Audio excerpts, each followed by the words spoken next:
ICICI prudential का PSU equity fund, ये दोस्तों एक equity based sectoral thematic fund है जिसका डायरेक्ट प्लान और ग्रोथ ऑप्शन जानेंगे हम इस वीडियो में। इस फंड ने पिछले एक साल में 87.31% का रिटर्न निकाल के दिया है।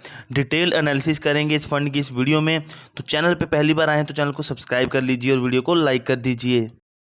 जब से ये फंड दोस्तों लॉन्च हुआ है तब से इस फंड ने 56.98% का रिटर्न निकाल के दिया है। ये एक नया फंड है दोस्तों।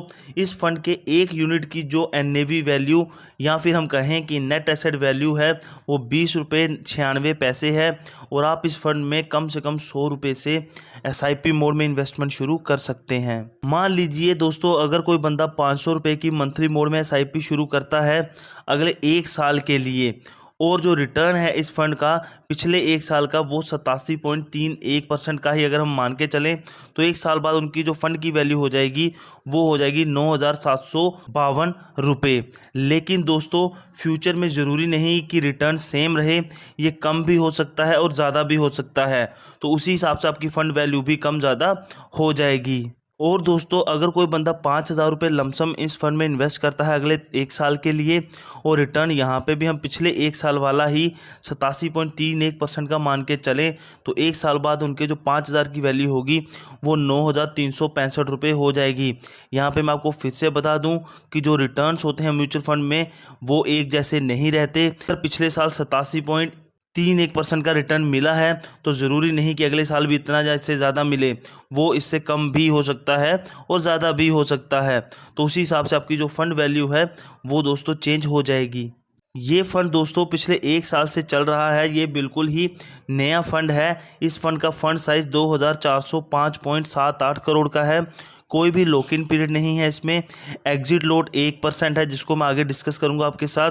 इस फंड में दोस्तों आप 0.72% की कमीशन देने वाले हैं। एक्सपेंस रेशियो 0.72% का है।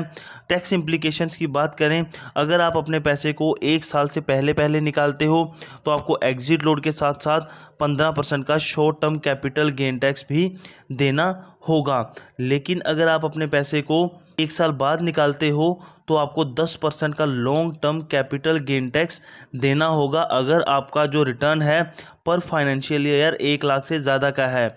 आपको टैक्स आपके रिटर्न पे ही देना होता है। अगर आपका रिटर्न 1 लाख या 1 लाख से कम का है तो आपको ये 10% का टैक्स नहीं देना है। अगर आपका रिटर्न 1 लाख से ज़्यादा का है तो पहले 1 लाख पे आपको कुछ नहीं देना है, ऊपर के रिटर्न पे ही ये 10% का long term capital gain tax देना है। जैसे कि मैंने आपको एग्जिट लोड के बारे में बताया था, अगर आप अपने पैसे को 1 महीने से पहले निकालते हो तो आपको 1% का एग्जिट लोड चार्जेस देने होंगे। लेकिन अगर आप अपने पैसे को 1 महीने के बाद निकालते हो तो आपको कोई भी एग्जिट लोड चार्जेस नहीं देने होंगे। मितुल कलवाड़िया जी पिछले एक साल से इस फंड को मैनेज कर रहे हैं।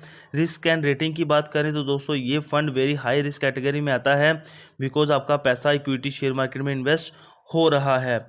Angel one, morning star, CRISIL, value research, इनमें से किसी ने भी अभी तक इसको कोई भी रेटिंग नहीं दी हुई है। अगर हम टॉप के सेक्टर्स की बात करें, यहाँ पे ये म्यूचुअल फंड आपका सबसे ज़्यादा पैसा इन्वेस्ट कर रहा है तो सबसे ज़्यादा आपका पैसा पावर सेक्टर में 21.12% इन्वेस्ट हो रहा है।